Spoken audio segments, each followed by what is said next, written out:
الحمد للہ رب العالمین والصلاة والسلام علی سیدنا وحبیبنا وحبیب رب العالمین وعلی آلہ واصحابہ اجمعین اما بعد فقد قال اللہ تبارک وتعالی فی القرآن المجید والفرقان الحمید یا ایہا الذین آمنوا کتب علیکم القصاص فی القتلى الحر بالحر والعبد بالعبد والانثى بالانثى فمن عفی له من اخیہ شیء فاتباع بالمعروف واداء الیہ بإحسان ذلک تخفیف من ربکم ورحمہ فمن اعتدى بعد ذلك فله عذاب علیم ولکم فی القصاص حیاة یا اولی الالباب لعلکم تتقون۔ صدق اللہ العظیم۔ گزشتہ ہفتے ہماری جو تفسیر ہوئی تھی وہ نیکی کے جو 16 کام بتائے گئے تھے اس کے تعلق سے تھی کہ سب سے پہلے 5 چیزوں پر ایمان لانا ہے، اور اس کے بعد اپنا مال خرچ کرنا ہے، اپنے رشتہ داروں پر، یتیموں پر، مسکینوں پر، اور جو مسافر ہیں ان پر، اور جو مانگنے والے ہیں ان کو بھی دینا ہے، اور جو جیلوں میں بغیر کسی گناہ کے، بغیر کسی جرم کے قید ہے تو ان کو بھی چھڑانے کی کچھ نہ کچھ کیا کرنا چاہیے، کوشش کرنا چاہیے۔ اس کے بعد نماز قائم کرنا، زکوٰۃ ادا کرنا، اور جو وعدہ ہم نے کسی سے کیا ہو تو اس وعدے کو اس وقت پر پورا کرنا۔ اور تکلیف اور سختی آتی ہے، وہ شاعر کہتا ہے نا کہ اس جہاں میں خوشیوں کے ساتھ ہزاروں غم بھی ہوتے ہیں، اس جہاں میں خوشیوں کے ساتھ ہزاروں غم بھی ہوتے ہیں، جہاں بجتی ہے شہنائیاں وہاں ماتم بھی ہوتے ہیں۔ پتہ چلا کہ آج شادی ہوئی، کل جو ہے تو اسی جن کی شادی ہوئی ان کے رشتہ دار میں کسی کا کیا ہوا، انتقال ہو گیا، تو ایسا ہوتا ہے۔ تو غم انسان کی زندگی کا ایک لازمی حصہ ہے۔ کوئی شخص آج تک دنیا میں ایسا نہیں گزرا کہ جو یہ کہے کہ میں نے اپنی زندگی میں کوئی غم، کوئی پریشانی، کوئی تکلیف، کوئی مصیبت دیکھی ہی نہیں۔ تو جو تکلیف اور پریشانی آنے والی ہے تو اللہ تبارک و تعالیٰ نے اس کا حل بھی بتایا کہ اس وقت کیا کرنا ہے، صبر کرنا ہے۔ پھر اس کے بعد جب لڑائی کا وقت آئے تو لڑائی کے وقت بھی انسان کو کس طریقے سے کام لینا ہے، ہمت سے کام لینا ہے۔ تو یہ 16 کام بتائے تھے۔ اگر کوئی بندہ یہ 16 کام کرتا ہے تو وہ اللہ تبارک و تعالیٰ کے یہاں سرٹیفائڈ ہو جاتا ہے، ویریفائی ہو جاتا ہے کہ بھئی یہ بندہ کیا ہے، کام کا بندہ ہے، یہ بندہ کیا ہے، ہمارے پاس قبول ہونے والا بندہ ہے۔ ورنہ خدا کے بندے ہیں ہزاروں بنوں میں پھرتے ہیں مارے مارے، یعنی بندے تو ہزاروں لاکھوں ہیں لیکن اس میں مقبول جن کو اللہ قبول کرتے، جن کو اللہ چاہتے، وہ کیا رہتے، بہت تھوڑے رہتے۔ آج کی جو ہماری تفصیل ہے وہ قصاص کے تعلق سے ہے کہ اگر کوئی کسی کو قتل کرتا ہے تو اس کے بدلے میں کیا کیا جائے گا۔ تو اللہ تبارک و تعالیٰ یہاں فرماتے ہیں یا ایہا الذین آمنوا، اے ایمان والو، کتب علیکم القصاص فی القتلى، کہ تم پر قصاص فرض کیا گیا ہے فی القتلى، قتل کے سلسلے میں۔ یعنی اگر کسی نے کسی کو جان کر جو ہے ہتھیار سے یا بندوق وغیرہ سے کیا کر دیا، مار دیا، تو اس صورت میں کیا کرنا ہے، جس نے بھی مارا ہے اس سے بدلہ لینا ہے۔ یہ کیا ہے، فرض ہے۔ جیسے نماز پڑھنا فرض ہے، زکوٰۃ دینا فرض ہے، حج کرنا فرض ہے، تو کوئی اگر بندہ کسی کو مارتا ہے تو اس کو بھی مارنا کیا ہے، فرض ہے۔ اب یہ کیسا مارا جائے گا، الحر بالحر، کہ آزاد بندے نے، اگر آزاد بندہ مارا گیا ہے تو جس نے مارا ہے تو اس کو بھی کیا کیا جائے گا، قتل کیا جائے گا۔ ایسا نہیں کہ بھئی اگر آزاد بندہ مارا گیا ہے تو وہ جو مارنے والا ہے وہ کیا کہہ رہا ہے کہ اس کے بدلے میں ہمارے 2 بندے مارو، ہمارے جو 2 بندے ہیں وہ مارو۔ وہ کیسے ہوں گے، وہ غلام ہوں گے، غلام کی قیمت کم ہوتی ہے عموماً، تو غلام 2 مارو، تو ایسا نہیں ہوگا۔ جیسے بڑے بڑے لوگ ہوتے ہیں تو وہ کیا کرتے ہیں، پہلے قتل کر دیتے اور بعد میں کیا کہتے ہیں کہ ہمارے 2 بندے آپ اپنی طرف سے کیا کر لو، مار لو۔ تو پہلے زمانے میں یہ ہوتا تھا کہ بھائی ہم نے تمہارا ایک مارا ہے تو ہمارے 2 غلام کیا کر لو، تم مار دو، تو وہ بھیٹ چڑھ جاتے تھے۔ حالانکہ گناہ اور قتل کون کر رہا ہے، ایک آزاد بندہ، اور مارا کس کو جا رہا ہے، غلاموں کو، بلا کسی وجہ کے۔ تو آزاد کے بدلے آزاد کو قتل کیا جائے گا، والعبد بالعبد، اور غلام کے بدلے غلام کو، والانثى بالانثى، اور عورت کے بدلے عورت۔ فمن عفی له من اخیہ شیء فاتباع بالمعروف، تو جو کوئی معاف کر دے اس میں سے اپنے بھائی کا حصہ کیا کر دے، معاف کر دے، تو اس کو اچھے طریقے سے ادا کرنا یہ ضروری ہے۔ تو قصاص جو ہے یہ اگر ہم دیکھیں گے عام طور سے تو قصاص ایسا معلوم ہوتا ہے کہ یہ ایک کیسی ظالمانہ سزا ہے، کیسا وحشی طریقے سے ایک انسان کو کیا کیا جا رہا ہے، قتل کیا جا رہا ہے۔ کیونکہ جب کوئی قتل کرتا ہے تو دوسرے کو بھی جلاد کے سامنے کھڑا کر کے تلوار سے اس کی گردن اڑا دی جاتی ہے۔ تو دیکھنے میں تو یہ اتنا ایسا بڑا لگتا ہے کہ بھئی یہ کیسا اسلام ہے کہ لوگوں کی گردنیں کیا کر رہی ہے، اڑا رہے۔ اور اسی کو بیس بنا کے ہمارا جو میڈیا لگا ہوا ہے تو وہ کہتا ہے کہ بھئی اسلام ایسا مذہب ہے کہ یہ خون بہانے کو پروموٹ کرتا ہے اور لوگوں کو قتل کرنے کا کیا کرتا ہے، حکم کرتا ہے۔ حالانکہ ان کے دامن پہ ہزاروں لوگوں کے خون کے دھبے کے داغ لگے ہوئے، لیکن یہ اپنے نہیں بتائیں گے کہ ہمارے بھی جو ہے تو دامن خون سے داغدار ہے، خود کا نہیں بتائیں گے۔ اب فلسطین میں جو ہو رہا ہے اور امریکہ جو اس کو سپورٹ کر رہا ہے، اور اس کے علاوہ جو پورے مل کر جو ہے تو وہ ایک ٹارگٹ بنا کے گھروں کو بھی ابھی تباہ کر رہے ہیں۔ پہلے آدمی ٹارگٹ تھے، پھر ابھی گھروں کو بھی تباہ کر رہے ہیں۔ تو وہ یہ کبھی نہیں بتائیں گے کہ یہ قتل ہو رہا ہے اور یہ ظلم ہو رہا ہے۔ لیکن اسلام اگر کسی کو مارا جا رہا ہے اور اس کے اوپر کہتا ہے کہ بھئی یہ مارنا غلط ہے، تو فوراً کیا ہوتا ہے، وہ شوشہ بن جاتا ہے۔ وہ اکبر الہ آبادی نے کہا ہے نا، ہم آہ بھی کرتے ہیں تو ہو جاتے ہیں بدنام، ہم آہ بھی کرتے ہیں تو ہو جاتے ہیں بدنام، وہ قتل بھی کرتے ہیں تو چرچا نہیں ہوتا۔ یعنی ان کا کوئی میڈیا آج دیکھو یہ بتانے کے لیے تیار نہیں کہ بھئی اسرائیل ظلم کر رہا ہے، بولنے کے لیے تیار نہیں کہ جو اس کو سپورٹ کر رہے وہ غلط کام کر رہے، بولنے کے لیے بھی تیار نہیں۔ تو دکھنے میں تو یہ بہت بڑی سزا ہے، لیکن اگر ہم اس کے پیچھے غور کریں گے تو ہم کو یہ پتہ چلے گا کہ اصل میں دنیا میں قتل کو روکنے کے لیے یہی جو سزا ہے وہی جو ہے تو سب سے بہتر ہے۔ سب سے بہتر سزا کون سی ہے؟ یہی ہے۔ اب اگر اسلام کو مسلمانوں کو صرف قتل کو پروموٹ کرنا ہوتا کہ بھائی گردن اڑانے کا کیا کرو، کام کرو، گردن اڑانے کا کام کرو، تو آپ غور کرو اس بات پر کہ 4 بیٹے ہیں، جس کو قتل کیا گیا اس کے 4 بیٹے ہیں، ان میں سے ایک بندے نے کیا کہا کہ بھائی میں اپنا حصہ معاف کرتا ہوں، تو اسلام کہتا ہے کہ بھائی اس کو چھوڑ دیا جائے گا۔ وہ جس نے قتل کرا اس کو کیا کر دیں گے، اس کو چھوڑ دیں گے، اس سے بدلہ نہیں لیا جائے گا، اس سے کیا کیا جائے گا، اس سے پیسے لیے جائیں گے، دیت لی جائیں گی کہ بھائی 1 لاکھ روپے 2 لاکھ روپے جتنا بھی طے ہوگا تو وہ اس سے لیا جائے گا۔ اور 4 بیٹے تھے تو اس نے کہا کہ میرا حصہ معاف کر دو، تو 25,000 جو ہے تو اس کے معاف کیے جائیں گے، اور باقی کے جو پیسے ہیں وہ اس کو دینا پڑیں گے۔ اب اگر اسلام کو صرف قتل کرنا مقصود ہوتا تو اسلام کہتا بھائی ایک کی معافی سے کچھ نہیں ہوگا، ہم تو کیا کر دیں گے، قتل ہی کرنا ہے ہمارا کام، تو ہم کیا کریں گے، قتل کریں گے۔ تو جتنی بھی سزا ہے اسلام کی یہ بہت بڑا ایک ٹاپک ہے، مغربی میڈیا ان کے لیے بہت بڑا ٹاپک ہے۔ وہ کہتے ہیں کہ بھائی اسلام میں دیکھو چوری کی تو ہاتھ کاٹو۔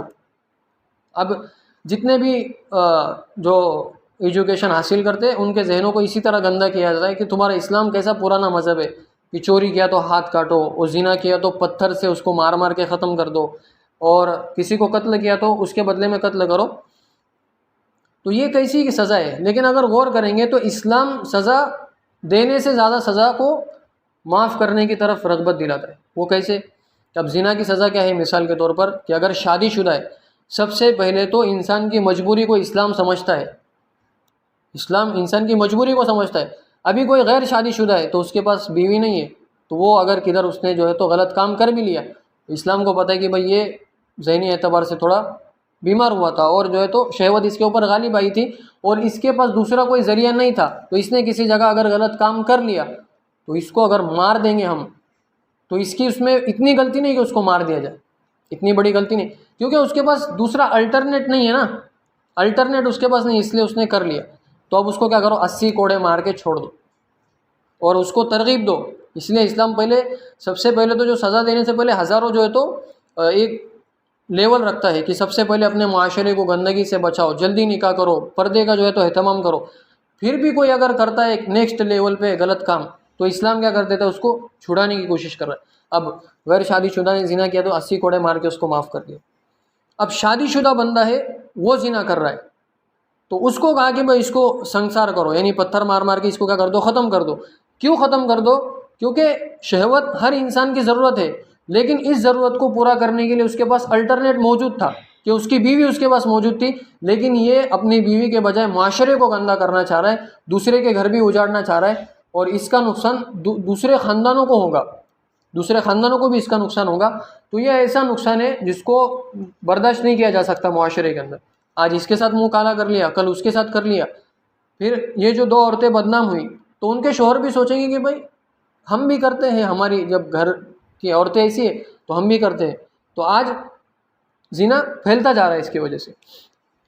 تو اسلام کیا کہتا ہے کہ بھائی اس کو کیا کر دو، قتل کر دو. اب قتل کرنے میں بھی اسلام نے جو شرطیں بتائی، اس شرطوں کو دیکھنے کے بعد کوئی بھی یہ نہیں کہے گا کہ بھائی اسلام واقعی میں لوگوں کو کیا کرنا چاہ رہا ہے، سنسار کرنا چاہ رہا ہے. شرطیں کیا لگائی کہ سب سے پہلے جو ہے تو برہنہ کیفیت میں دونوں کو دیکھا ہو، جو کر رہے ہیں غلط کام کر رہے ہیں، زنا کر رہے ہیں، ان کو برہنہ کیفیت میں دیکھا ہو، یہ شرط لگائی.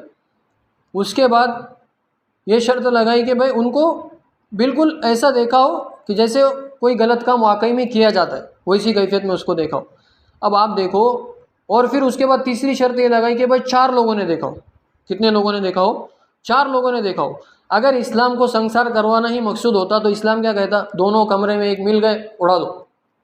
کیا کر دو، ایک کمرے میں 2 ناجائز تعلقات والے ملے، اڑا دو. کہہ سکتا تھا نا، اسلام پاور تھی اسلام کے پاس. لیکن اسلام نے کیا کہا، 3 شرطیں لگا دی. سب سے پہلے جو ہے تو ان کے ساتھ ایسی کیفیت میں دیکھا ہو جو حقیقت میں ہوتی ہے. پھر اس کے بعد 4 آنکھوں دیکھے گواہ. ایسا نہیں کہ میں نے اس سے سنا، میں نے اس سے سنا، 4 آنکھوں دیکھے گواہ. پھر یہ سب اگر گواہی دیں گے عدالت میں جا کر، اگر 4 لوگوں نے دیکھا ہے لیکن اس میں سے ایک نے بھی کہہ دیا کہ بھائی مجھے پکا نہیں لگتا، پکا مجھے نہیں، تو کچھ یقین نہیں آ رہا مجھے، یہ تھا یا دوسرا تھا یا اس جیسا بندہ تھا، تو وہ سزا کیا ہو جاتی، معاف ہو جاتی وہ سزا. تو آپ غور کریں کہ جو سنسار کی بھی جو سزا ہے وہ اصل میں اسلام دینا نہیں چاہتا، معاف کرنا چاہتا ہے. لیکن پھر بھی کوئی اتنا کھلم کھلا کر رہا ہے. اب یہ کھلم کھلا کریں گا تو اتنے پکڑے جائیں گا نا. 4 لوگ دیکھے، مطلب کہیں جو ہے تو گزرنے کی جگہ پہ اس نے کوئی غلط کام کیا ہے. تو چھپ چھپا کے جو کرتے ہیں وہ دکھنے میں نہیں آتے. اسلام کیا کرتا ہے، گناہوں کو اندر اندر توبہ کر کے کیا کر لو، اپنی اللہ سے معافی تلافی کر لو. لیکن کوئی کھلم کھلا کر رہا ہے، 4 لوگ اس کو دیکھ بھی رہے اور بالکل ایک دم اوپن میں ہے، تو پھر اس کا مطلب وہ معاشرے کے اندر گندگی پھیلانا چاہتا ہے.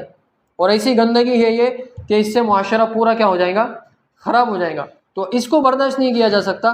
اس لیے اسلام نے کیا کہا کہ بھائی اس کو آپ کیا کر دو، سنسار کر دو. ورنہ حقیقت میں اسلام کیا کرنا چاہتا ہے، معاف کرنا چاہتا ہے. اب چوری کی سزا، یہ 3-4 سزا ہے، اس کے اوپر ہی زیادہ ہلہ بولا ہوا ہے انہوں نے، یہ سزا ہے، یہ سزا ہے. اب یہ سزا کا تو سمجھ میں آیا نا. اب ہمارے جو مسلم لوگ ہیں، جو روشن خیال ہے، جو ہے تو مغرب کو، ویسٹ کلچر کو بہت فالو کرتے ہیں اور یہ سمجھتے ہیں کہ ان کے قدم کے اوپر قدم رکھیں گے تو انشاءاللہ ان کا جو بایاں قدم جنت میں ہوگا اور ہمارا دایاں قدم جنت میں ہوگا. ہاتھ کاٹنے کی سزا ہے. تو ہاتھ کاٹنے کی سزا کیا ہے کہ بھائی سب سے پہلے تو چوری کی ایسی شرط ہے کہ چوری بڑی ہو. ایسے نہیں کہ بھائی کسی کے دکان سے نمک کی ایک پڑی اٹھا لی اور اس کو جو ہے تو اسلامی حکومت کے جو ہے تو پولیس اس کے پیچھے بھاگ رہے. کیوں بھاگ رہے کہ حضرت کو پکڑ کے چوک میں لے جا کے ہاتھ کاٹنا ہے. کیوں کاٹنا ہے؟ نمک کی پڑی چرا لی تھی اس لیے. ایسا یہ لوکل چیز تھوڑی ہے، یا کوئی اس نے ہلکی جو چیز تھی، معمولی چیز تھی، وہ اٹھا لی تو اس کے اوپر سزا نہیں ہے. بلکہ چوری الگ الگ اس کی مقدار ہے. 10 درہم سے زیادہ ہو، یعنی ہزاروں میں چوری ہوگی تو تب جا کے وہ سزا اس کے اوپر نافذ ہوگی. اچھا، سزا نافذ بھی اس وقت ہوگی کہ جب اس کے پاس مجبوری نہیں تھی، یعنی وہ اچھے حالت میں تھا اور کما بھی سکتا تھا، محنت بھی کر سکتا تھا، لیکن پھر بھی اس نے چوری کی، تب جا کے اس کے اوپر سزا لگے گی. ورنہ کوئی مجبوری کی حالت میں چوری کرے تو اسلام کہتا ہے کہ بھائی اس کی مجبوری کو سمجھو اور اس کو کیا کر دو، معاف کر دو. حضرت عمر رضی اللہ عنہ کے زمانے میں جب قحط پڑا، یعنی کھانے پینے کے لیے اناج وغیرہ نہیں تھا، بہت کم ہوا تھا، تو اس وقت تو چوریاں بہت ہو رہی تھی. جس کے پاس تھا مال تو لوگ اس کے پاس سے کیا کر رہے تھے، چوریاں کر رہے تھے. تو حضرت عمر رضی اللہ عنہ کے پاس چوروں کے کیس آ رہے تھے کہ بھائی آج اس نے چوری کی، آج اس نے چوری کی. تو حضرت عمر رضی اللہ عنہ نے اپنے زمانے میں، یعنی وہ تو بس اسلام کا معاملہ ہے تو گردن اڑانے سے کم پہ راضی نہیں ہوتے تھے، تو ویسے اشدہم فی امر اللہ عمر، انہوں نے کیا کہا، چوروں کی سزا کو معاف کر دیا. قحط پڑا تھا، وہ سمجھ چکے تھے اس بات کو کہ بھائی آج کل جو چوریاں ہو رہی ہے وہ مجبوری میں ہو رہی ہے. قحط پڑا ہوا ہے، لوگوں کے گھروں میں کچھ نہیں ہے، تو کیا کر دو، ان کو چھوڑ دے دو. اور سمجھاتے تھے کہ بھائی تھوڑا سا حلال طریقے سے تم کیا کرو، اپنا کھانا پانی کا انتظام کرو۔ اب یہاں پہ بھی سوچنے کی بات ہے، جو ویسٹرن کلچر کی طرف بھاگتے ہیں نا، بار بار پکڑ کے لانا پڑتا ہے ان کو کہ بھائی وہ صحیح بولتے ہیں، ان کی جو سزا ہے وہ صحیح ہے، تو وہ کیا کہتے ہیں کہ بھائی یہ کیا ہاتھ کاٹنے کی سزا پرانی، اب تو جو ہے تو یہ بند ہونا چاہیے۔ تو اسلام کیا کہہ رہا ہے کہ بھائی مجبوری میں اگر اس نے چوری کی ہے تو اس کو کیا کر دو، معاف کر دو۔ اب سب سے پہلے چوری بڑی ہونی چاہیے اور مجبوری میں نہیں ہونی چاہیے۔ اگر یہ دو شرطیں پائی جا رہی تو چور کی بھی سزا کیا کر رہا ہے، معاف کی جا رہی۔ تو اگر اسلام کو ہاتھ ہی کاٹنا ہوتا تو اسلام کیا کہتا کہ بھائی مجبوری ہو یا چھوٹی چوری ہو بڑی چوری ہو، جیسے لاجیکل اگر دیکھا جائے تو چھوٹی چوری بھی چوری ہے اور بڑی چوری بھی چوری ہے، بری عادت تو وہی ہے نا، تو ہاتھ تو کاٹنے دونوں صورت میں حکم دینا چاہیے تھا۔ لیکن اسلام کیا کرنا چاہ رہا ہے، سزاؤں سے انسانوں کو بچانا چاہ رہا ہے، ان کے جسم و جان کی کیا کر رہا ہے، حفاظت کر رہا ہے۔ اور تیسری جو سزا ہے ہمارے جو ابھی یہ جو مسئلہ ہے قصاص کا مسئلہ، کہ انسان کو کیا کیا جائے گا اگر اس نے قتل کیا ہے تو اس کو بھی کیا کیا جائے گا، مارا جائے گا۔ اور اگر اس کے ایک رشتہ دار نے کہہ دیا کہ میں نے اپنا حصہ معاف کر دیا تو وہ سزا کیا ہو جائے گی، معاف ہو جائے گی۔ اب ہم اگر غور کریں گے اور دیکھیں گے، اگر مطالعہ کریں گے ہم دنیا کا، تو جہاں پر اسلامی سزائے نافذ ہے تو وہاں پر قتل بالکل نہ کے برابر ہے، بالکل قتل کیسے ہے، نہ کے برابر ہے۔ اور جہاں پر اسلامی حکومتیں نہیں ہیں اور جہاں پر یہ ویسٹرن کلچر نافذ ہے کہ بھائی یہ کورٹ ہوگا، کچہری ہوں گی اور پھر کیس لڑا جائے گا، اس کے بعد جیل میں ڈالا جائے گا، پھر کیس ثابت ہونے کے بعد پھر پھانسی دی جائیں گی یا قتل کیا جائے گا، تو یہ ان کا حال دیکھیں کہ بھائی یہ لوگ کس حالت پہ، کس کنڈیشن پہ ہے، اور ہمارا جو اسلامی نظام ہے وہ کس کنڈیشن پہ۔ اب ہم انڈیا کی اگر بات کریں تو انڈیا کے اندر یہ قانون نافذ نہیں ہے کہ بھائی کوئی قتل کرے گا تو اس کو قتل کیا جائے گا۔ یہاں تو مطلب بڑے بڑے عہدے پہ جو لوگ ہیں وہ چھوٹے آدمی کو کچرا سمجھتے، اس کو کب اڑا دیں گے، وہ دھمکیاں بھی دیتے، اوپنلی بھی دھمکیاں دیتے بیان میں کہ ہم کیا کر دیں گے، کاٹ کے پھینک دیں گے، ہم ٹکڑے کر دیں گے، ایسی دھمکیاں کیا ہوتی ہیں، ان کی ہوتی ہے۔ تو جب کوئی قانون نہیں ہوتا نا، حقیقی قانون پیچھے، تو یہ ایسے ہی معاملات ہوتے۔ اب انڈیا میں بھی 2022 کی رپورٹ ہے، 2022 میں کتنے مرڈر ہوئے، 28,522 مرڈر ہو گئے۔ کتنے ہو گئے، 28,522 murder cases registered in India 2022 کے، یعنی ایوری ڈے اگر ہم حساب لگائیں گے تو 78 مرڈر ہو رہے روز کے۔ کتنے خاندان برباد ہو رہے، 78۔ کسی کا باپ مر گیا تو پیچھے کون دھیان دے گا، کسی کا چھوٹا بچہ مر گیا تو اس پہ کون دھیان دے گا، تو 78 مرڈر کتنے ہو رہے روزانہ، 78 مرڈر ہو رہے۔ اور یہ نیشنل کرائم رجسٹریشن جو ہے نا، یہ انڈیا کی ایک ایجنسی ہے، تو وہ کرائم رجسٹر ہوتے رہتے ہیں ان کے پاس، تو ان کا یہ ڈاٹا ہے۔ اب یہ وہ لوگ ہیں جو رجسٹر ہو گئے۔ اس کے علاوہ بہت سے ایسے کیسز ہیں جو رجسٹر نہیں ہوتے کہ بھائی کس نے کر دیا، بھائی گاؤں کے بڑے آدمی نے کر دیا یا ایم ایل اے نے کر دیا یا جو بڑا ہی سرکاری پولیٹیکل بندہ ہے اس نے کر دیا، تو پولیس رجسٹر ہی نہیں کرتی۔ وہ پہلے ہی وہ کہتے کہ بھائی اس کا میں نے اگر رجسٹر کر دیا تو اگلا میرا رجسٹر ہوگا، اگلا کس کا رجسٹر ہوگا، میرا کیس رجسٹر ہوگا، تو اس لیے وہ رجسٹر ہی نہیں کرتے۔ وہ پیسے لو، یہ کرو، وہ کرو، وہ چھڑا دو، تو خاندانوں کے خاندان کیا ہوتے، برباد ہوتے۔ اب میں 78 مرڈر کوئی معمولی بات ہے، کوئی معمولی، کسی کی بچی مر رہی ہے، کسی کا باپ مر رہا ہے، کسی کی ماں کو مارا جا رہا ہے، وہ گھر میں وہ خاندان کیسے اجڑے ہوں گے۔ اور اس کے علاوہ جہاں پر اسلامی سزائے نافذ ہے جیسے سعودی عربیہ ہے، تو سعودی عربیہ کا آپ ریشو اٹھا کے دیکھو تو 2023 کے اندر کی ان کی رپورٹ ہے کہ صرف 170 سے 172 مرڈر ہوئے۔ کتنے مرڈر ہوئے، 170 سے لے کے 172، یعنی ان کے مقابلے میں یعنی دن کا ایک بھی نہیں بنتا، دن کا ایک بھی نہیں بنتا۔ تو یہ اسلامی حکومت کی برکت ہے اور اسلامی حکومت کی طاقت ہے کہ وہ پہلے تو لمبے چوڑے کیس کرتا ہی نہیں اسلام، کہ بھائی ثابت ہے، زنا ثابت ہے، سنسار کر دو، قتل ثابت ہے، کھلی آنکھوں سے دیکھا ہے تو اس کو بھی کیا کر دو، چوراہے پہ لا کے ختم۔ اب سعودی عربی میں کیا ہوتا ہے کہ بھائی سیدھا روڈ پہ لا کے کھڑا کرتے ایک سائڈ میں اور جلاد کو حکم دیتے کہ بھائی اس کو اڑا دو۔ وہ کورٹ کچہری، وکیل کی بھی زندگی اس سے جو ہے تو اس کے بھی گھر بن رہے ہیں، اور جج کے بھی الحمدللہ 2-3 مکانات ہو چکے ہیں، اور پھر جو کورٹ سنبھال رہے تو ان کے بھی اچھے جو ہے تو فلیٹوں پہ فلیٹ بک ہوتے جا رہے ہیں، اور پولیس کا بھی اچھا جو ہے تو انکم نہیں کر رہا ہے۔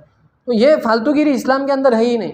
اور یہ جو سسٹم بنایا گیا ہے، آپ غور کریں، اگر یہ جو سسٹم بنایا گیا نا ویسٹرن سسٹم، یہ سسٹم اسی لیے بنایا گیا ہے کہ بڑے لوگوں کو سزاؤں سے بچایا جائے۔ کئی کے لیے بنایا گیا ہے، بڑے لوگوں کو سزاؤں سے بچایا جائے، ان کے قتلوں کو چھپایا جائے، ان کے جرائم پہ پردہ ڈالا جائے اور ان کی طاقت کا ناجائز استعمال کر کے غریبوں کو ختم کیا جائے۔ اور کیا کہتے ہیں؟ لوگ شاہی ہے، لوگوں کی حکومت ہے۔ پر لوگوں کی کون سی حکومت آ گئی بھائی؟ لوگ تو مر رہے، قتل کیے جا رہے۔ تو بولنے کے لیے تو بہت، جیسے اسلام کو کیوں بدنام کرتے؟ اس میں ایک بادشاہ ہوتا ہے، بولے ایک خلیفہ ہوتا ہے، اس کی مانتے ہیں۔ اور یہاں پہ کیا ہو رہا ہے؟ یہاں پہ بھی وہی ہو رہا ہے، لیکن صرف کیسا ہو رہا ہے؟ تھوڑا اچھے طریقے سے ہو رہا ہے، پارلیمنٹ میں بحث کر کے ہو رہا ہے۔ قتل ہو رہا ہے لیکن پارلیمنٹ میں بحث کر کے ہو رہا ہے۔ گھر غریبوں کے توڑے جا رہے ہیں لیکن آرگنائز طریقے سے توڑے جا رہے ہیں، تو اس کو برا سمجھنے کے لیے کوئی تیار نہیں ہے۔ تو اسلامی جو قانون ہے اس کے اندر یہ خوبیاں ہے۔ اس کے علاوہ جو جیل وغیرہ نکالے ہیں تو یہ حل نہیں ہے، کوئی مرڈر کرنے والوں کو جیل میں ڈالنا اور اس کو جو سزائیں دی جا رہی ہے وہ حل نہیں حقیقت میں۔ آج دیکھو کیا ہو رہا ہے کہ مرڈر کرنے والے کو جیل میں ڈالے، وہ جب جیل سے نکلتا ہے تو پھر وہ اور ایک کر دیتا ہے، اور ایک مرڈر کر دیتا ہے، تو یہ ایک سلسلہ چلتا ہی رہتا ہے۔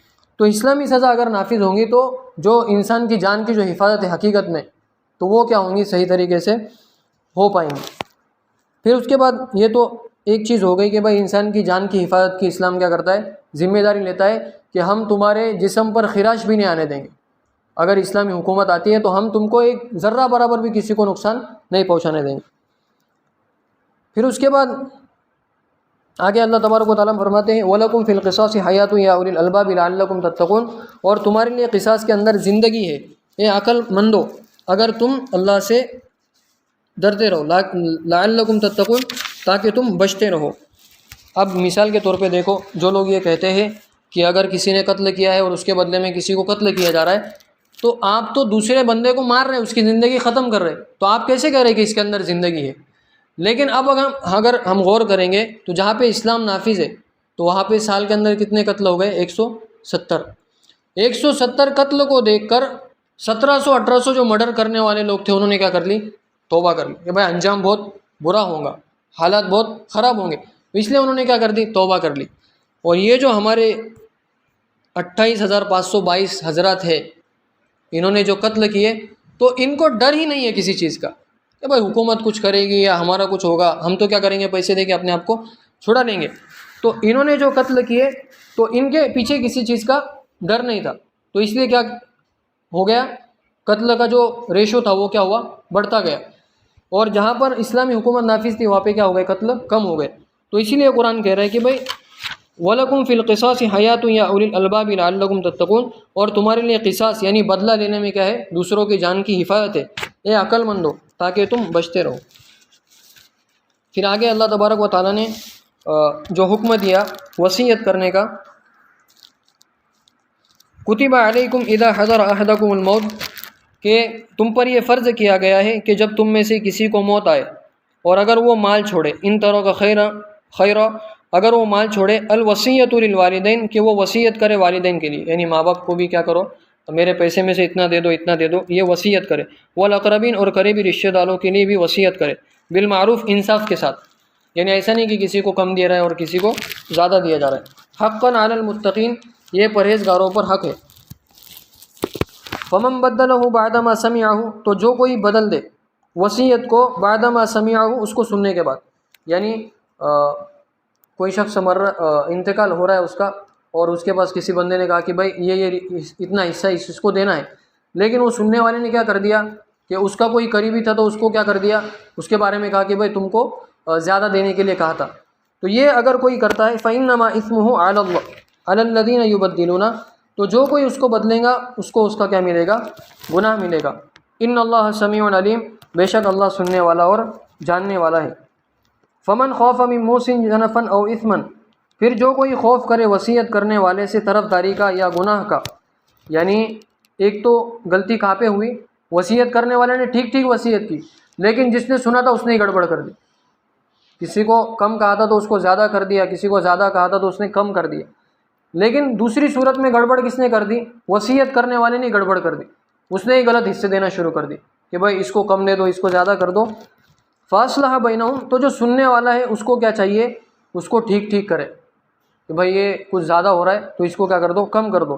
فلا اثم علیہ، تو اس شخص پر کوئی گناہ نہیں، یعنی چینجنگ دونوں صورت میں ہو رہی، لیکن جو دوسری صورت میں چینجنگ ہو رہی وہ کس وجہ سے ہو رہی کہ وصیت کرنے والے کی طرف سے حق مارا جا رہا ہے۔ ان اللہ غفور الرحیم، بے شک اللہ بخشنے والا اور رحم کرنے والا ہے۔ اب وصیت کا جو مسئلہ ہے یہ موت کے وقت، یعنی پہلے زمانے میں جب تک حصے فرض نہیں ہوئے تھے، یعنی جو مال چھوڑ کے جائیں گا تو اس کو کیسا تقسیم کیا جائے گا یہ طے نہیں ہوا تھا، تو تب تک وصیت کرنا انسان کے لیے فرض تھا، یعنی ابا کو اتنا دے دو، امی کو اتنا دے دو، رشتہ داروں کو اتنا دے دو، تو یہ وصیت کرنا ضروری تھا۔ لیکن بعد میں کیا ہوا کہ اللہ تبارک و تعالیٰ کی طرف سے سورہ نساء ہے تو اس میں ایک پورا صفحہ ہے، یوصیکم اللہ فی اولادکم، کہ اللہ تم کو تمہارے اولاد کے بارے میں وصیت کرتا ہے کہ اس کو اتنا حصہ دینا ہے، اگر اولاد ہے تو ماں کو کتنا حصہ ملے گا، بیوی کو کتنا حصہ ملے گا، اگر دادا ہے تو پھر ان کو کتنا حصہ ملے گا، یہ سب حصے بعد میں کیا کر دیے گئے، طے کر دیے گئے۔ تو ان اللہ کے نبی صلی اللہ علیہ وسلم نے فرمایا ان اللہ اعطى لكل ذی حق حقہ، کہ اللہ تبارک و تعالیٰ نے ہر حق والے کو اس کا حق کیا کر دیا ہے، دے دیا ہے۔ فلا وصیۃ لوارث، تو جو کوئی اللہ کے حصے کیے ہوئے اس سے وارث بن رہا ہے، جیسے ماں باپ کو بھی کیا ملتا ہے، حصہ ملتا ہے، تو فلا وصیۃ لوارث، تو وارث کے واسطے کوئی بھی وصیت نہیں ہے، یعنی وارث کے لیے، یعنی کوئی ایسا نہیں کہہ سکتا کہ میرے مرنے کے بعد میرے بیٹے کو اتنا دے دو، یا میری والدہ کو اتنا دے دو، میرے والد کو اتنا دے دو۔ کیوں نہیں کہہ سکتے؟ کیونکہ اللہ تبارک و تعالیٰ نے آلریڈی ان کے حصے کیا کر دیے، طے کر دیے۔ جو باہر کے لوگ ہیں، جیسے کوئی دوست ہے، کوئی ساتھی ہے، تو اس کے لیے کیا کر سکتے، شریعت نے کوئی حصہ مقرر نہیں کیا تو اس کے لیے کیا کر سکتے، ہم وصیت کر سکتے۔ اب ایک بات ہم یاد رکھیں کہ وصیت کرنا اب کوئی ضروری نہیں رہا۔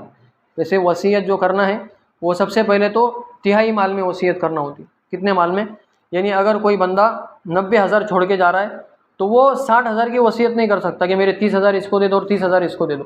اگر اس نے کر بھی دی تب بھی وہ وصیت نافذ نہیں ہوگی۔ وصیت کتنے مال کے اندر نافذ ہوتی ہے، یعنی 1/3 کے اندر، یعنی 3 حصے ہیں۔ یعنی کسی کے کوئی اگر انتقال کے وقت 90,000 چھوڑ رہا ہے اور وہ کہتا ہے کہ بھائی میرے 50,000 مدرسے کو دے دو، تو 50,000 مدرسے کو نہیں دیے جائیں گے، کتنے دیے جائیں گے، صرف 30,000، تہائی حصہ اس کا دیا جائے گا۔ اور اگر اس نے کہا کہ بھائی میری کوئی وصیت نہیں ہے تو پورا جو 90,000 کا مال ہے تو پورا وارثوں کے اندر کیا کیا جائے گا، تقسیم کیا جائے گا۔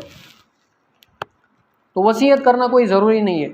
اور آج کا جو زمانہ ہے اور آج کا جو ماحول ہے، تو آج ایسا ہے کہ بھائی لوگ جب ان کے پاس مال ہوتا ہے تو عموماً آخری وقت میں وہ سمجھتے ہیں کہ بھائی اب تو دنیا چھوڑ کے جا رہے تو سب مال کیا کرو، لٹاتے رہو، چھوڑتے رہو اور دیتے رہو۔ تو ایسا بھی کرنا غیر اخلاقی حرکت ہے، کیونکہ بعد میں ایسا ہوتا ہے کہ ہم وصیت تو جذبات میں کر دیتے ہیں کہ بھائی اب مرنا ہے، اب اللہ کے سامنے حاضر ہونا ہے، تو ہم کو زیادہ سے زیادہ کیا ملے گا، ثواب ملے گا۔ تو اپنے وارث کے لیے مال چھوڑ کے جانا یہ بھی ثواب کی چیز ہے۔ یہ بھی کیا ہے، یعنی اپنے جو بعد والے ہیں نا، بعض لوگ کہتے ہیں کہ بھائی کیا کریں گے، وہ ایسا کریں گے، وہ ویسا کریں گے، وہ جو کریں گے وہ کریں گے، لیکن ان کو ایک تھوڑا سا سپورٹ تو مل جائے گا، ان کو ایک ہمت تو ملے گی۔ جیسے ایک صحابی ہے حضرت سعد رضی اللہ عنہ، تو انہوں نے یہ کہا تھا کہ اللہ کے نبی صلی اللہ علیہ وسلم، میں اتصدق مالی، کہ میں اپنا پورا مال صدقہ کرنا چاہتا ہوں، پورا مال کیا کرنا چاہتا ہوں، صدقہ کرنا چاہتا ہوں۔ تو اللہ کے نبی صلی اللہ علیہ وسلم نے فرمایا کہ تم اپنے گھر والوں کو اس حال میں چھوڑو کہ وہ تنگ دست ہو۔ اس سے بہتر بات یہ ہے کہ تم ان کو اس حال میں چھوڑو کہ ان کے پاس پیسہ ہو، ان کے پاس کیا ہو، پیسہ ہو۔ پھر انہوں نے کہا کہ بھائی میں اپنا آدھا مال صدقہ کر دوں۔ پھر اللہ کے نبی نے اور کم کرتے کرتے کرتے تہائی حصے پہ ان کو لایا کہ بھائی تیسرا حصہ کیا کر سکتے تم وصیت میں کر سکتے۔ اب اس کے بعد وصیت کے بارے میں ایک مسئلہ یہ ہے کہ وصیت کر دی تھی والد صاحب نے کہ بھائی میرے 50,000 کیا کرنا ہے، تم کو مدرسے میں دینا ہے۔ اب 50,000 میں سے 30,000 تو ہو گئے وصیت کے، لیکن اب جو 20,000 ہے تو وارثوں نے مل بیٹھ کے یہ طے کیا کہ ابا کا انتقال ہو گیا، ٹھیک ہے ہم کیا کرتے ہیں، وہ 20,000 بھی ہم اپنے طرف سے معاف کر دیں۔ تو اگر انہوں نے معاف کر دیا تو ایسی صورت میں وہ 20,000 بھی کیا کر سکتے ہیں، ہم دے سکتے۔ یعنی ایسا کوئی قاعدہ قانون ضروری نہیں ہے کہ وصیت صرف 30,000 میں نافذ ہوں گی۔ اگر کوئی زیادہ دینا چاہتے اور جو وارثین ہے وہ راضی ہے اس بات پہ کہ بھائی دیے جائے، تو ویسی صورت میں کیا کر سکتے، دے سکتے۔ لیکن اس میں یہ شرط ہے کہ سب وارث اس پہ راضی ہو، الگ الگ سے جا کے ان سے پوچھے، ایسا نہیں سب کے سامنے کیا کرنا ہے ایسا، تو وہ شرم کے مارے کہیں گا کہ بھائی اب تو مرے ہے اور ابھی میں کہوں گا کہ نہیں مجھے میرا حصہ چاہیے تو یار بدنام ہو جائیں گے اپن. تو وہ کیا کہتے تھے, شرما شرمی میں اس نے کہہ دیا تو اس کا اعتبار نہیں ہے, بلکہ علیحدہ سے جا کے اس کو پوچھنا پڑے گا کہ بھائی دینا ہے یا نہیں دینا ہے. پھر اس کے بعد وصیت کے بارے میں آخری وقت مرحوم جو کہے گا اس کا اعتبار ہوگا. یعنی 2021 میں اس نے ایک بات کہی تھی کہ بھائی میرے اتنے پیسے اس کو دینا ہے, میرے اتنے پیسے اس کو دینا ہے, لیکن 2024 میں جا کے اس نے اور ایک مرتبہ اس کو الگ طریقے سے طے کیا کہ بھائی میں نے پہلے یہ کہا تھا لیکن اب میں کیا کر رہا ہوں, اس حصے کو وہ اس کا حصہ ختم کر رہا ہوں, اس کا حصہ اس کو دینا چاہتا ہوں. تو اب کوئی یہ نہیں کہہ سکتا کہ بھائی 2021 میں انہوں نے یہ بات کہی تھی تو وہ حساب سے ان کو حصہ دیا جائے گا, بلکہ آخری وقت میں جو وہ وصیت کر رہا ہے اس کا کیا ہوگا, اعتبار ہوگا. اس کے علاوہ جو حصے تقسیم کرنا ہے کہ بھائی کوئی مر گیا تو لوگ یہ سمجھتے کہ بھائی سب سے پہلے تو آج زمانہ اتنا خراب ہے کہ لوگ حصے مطلب سوچتے ہی نہیں اس کے بارے میں کہ حصے بانٹی کرنا ہے اور ہر ایک جو وارث ہے اس کا حق کیا کرنا ہے, ہم کو دینا ہے, یہ سوچتے ہی نہیں ہے. جس کی وجہ سے کیا ہوتا ہے, 1 سال بعد 2 سال بعد پھر گھر میں جو لڑائی شروع ہوتی ہے, اسرائیل اور فلسطین کی طرح جو ماحول بنتا ہے گھر کے اندر, اور پھر جو شروع ہوتے ہیں پولیس حضرات کے جو ہے تو جیب گرم ہونا اور وکیل حضرات کی جیب گرم ہونا, ان کا پورا یعنی اس کو ملنے والے 20,000 ہے لیکن وکیل 40,000 اس سے لوٹ لیں گا. وہ 20,000 دلانے کے واسطے کیس بناؤ, یہ کرو, وہ کرو, یہ لکھو, وہ لکھو, یہ سب لمبا چوڑا کیس چلتا رہے گا. وہ کس کی نوسط کی وجہ سے ان کے پیسے جا رہے ہیں, اسلامی قانون کو فالو نہ کرنے کی وجہ سے. اسلامی قانون کو فالو نہیں کیا تو بعد میں جھگڑے بھی ہوئے, رشتہ داری میں پھوٹ بھی پڑی. یہ پھوٹ نہ پڑے اسی لیے تو ہے کہ بھائی سب کے سامنے آ گئے کہ بھائی اس کے اتنے حصے, اس کے اتنے حصے, وہ اس کو کیا ہوئے, مل گئے. اور اب حصے بانٹے نہیں کیے تو بعد میں لڑائی یا جھگڑے ہونا یقینی ہے کہ ابا نے ایسا کرے تھے ویسا کرے تھے. بڑا بھائی کہنا شروع کر دیتا ہے کہ تم جب چھوٹے تھے تم کماتے نہیں تھے تو جب میں نے ہی جو ہے تو کام کیا تھا, میں نے ہی مشقت کیا تھا. تو بڑا بھائی الگ تیور لے کے نکلتا ہے اور وکیل برابر, کیونکہ جس کے پیسے لگتے پراپرٹی میں, جس کی طرف سے اکاؤنٹ سے پیسے جاتے تو وکیل اس کا جو ہے تو کاغذ بناتے. اب چھوٹا بھائی پھر ناراض ہو کے بیٹھ جاتا ہے تو زندگی بھر پھر ایک دوسرے کا منہ دیکھنے کی کیفیت نہیں آتی, وہ نوبت نہیں آتی. شب برات بھی آگے چلی جاتی, شب قدر بھی آگے چلی جاتی, لیکن ایک دوسرے کو دیکھنا نصیب نہیں ہوتی. وہ بہنوں کے بھی حصے نہیں ملتے تو بہنوں کو بھائی لوگ کہتے کہ بھائی شادی کے ٹائم پہ تم کو جتنا دینا تھا وہ ابا نے دے دیا, اب تمہارا حصہ نہیں ہے. پھر بہنیں بھی بھائیوں کا منہ نہیں دیکھتی سالوں سال, رمضان عید اور بقرعید بھی آ کے گزر جاتی, سالوں سال ایک دوسرے کا منہ نہیں دیکھتی. تو اسلام خوشگوار ماحول رکھنا چاہتا ہے کہ سب ایک دوسرے سے ملے جلے, محبت سے آپس میں رہے. تو آج جو باتیں ہمارے سامنے آئی اور اس کے بعد ایک حکم آنے والا ہے, اس میں 3 چیزیں اللہ تبارک و تعالیٰ معاشرے کے اندر پیدا کرنا چاہتے. سب سے پہلے قصاص کو جو مسئلہ آیا تو اللہ تبارک و تعالیٰ اس کے ذریعے سے انسانوں کی جانوں کو سیفٹی دینا چاہ رہے کہ تم کیا سب ہو, سیف ہو. دوسرا جو وصیت کا حکم دیا کہ کوئی بھی کتنا بھی لے رہا ہے, کوئی کتنا بھی کھا رہا ہے, تو اس کے ذریعے سے اللہ تبارک و تعالیٰ لوگوں کے پیسوں کو صحیح جگہ پہ پہنچانا چاہ رہے. جو پیسے, سب سے پہلے جان جو ہے تو کسی کی ناحق نہ ماری جائے, اس کے اوپر قصاص فرض کیا گیا. دوسرا لوگوں کا جو پیسہ ہے چھوڑا ہوا بینکوں میں یا جو پراپرٹی ہے وہ غلط بندے کے ہاتھ میں نہ چلی جائے, اس لیے کس چیز کو ضروری قرار دیا, وصیت کو اور وراثت کو. اور تیسری جو چیز ہمارے سامنے آئیں گی روزے کے تعلق سے بھی آگے آئے گا انشاءاللہ اگلے ہفتے. تو روزہ اس لیے اللہ تبارک و تعالیٰ نے فرض کیا کہ انسان کے اندر ہمت, صبر, برداشت اور جو معاشرے کے اندر جو حالات اور سختی اور ناگواری آتی ہے تو انسان کیا ہو جائے, اس کے اندر اپنے ایمان کو بچا لے. اس کے اندر کیا کرے, اپنے ایمان کو بچا لے. روزے میں صبر تو کرایا جاتا ہے کہ بھائی پیاس لگ رہی, بھوک لگ رہی اور بہت ساری چیزوں کی طرف دل کی رغبت ہے, لیکن انسان کو اس میں کنٹرول کرایا جا رہا ہے. تو انسان جب کنٹرول کرتا ہے تو ایمان اس کا مضبوط ہوتا ہے. تو 3 چیزیں ہیں بیسیکلی. سب سے پہلے قصاص کس کے لیے ہے, انسان کی جان کی کیا ہو, سیفٹی ہو. دوسرا وصیت اور وراثت کس کے لیے ہے کہ انسان کی مال کی کیا ہو, سیفٹی ہو. اور تیسرا جو روزے کا حکم ہے وہ کس لیے ہے کہ انسان کے ایمان کی کیا ہو, سیفٹی ہو. تو 3 چیزوں کا حکم اللہ تبارک و تعالیٰ نے 3 مقاصد کے لیے دیا ہے. اللہ تبارک و تعالیٰ ہم سب کو اس پر عمل کرنے کی توفیق عطا فرمائے.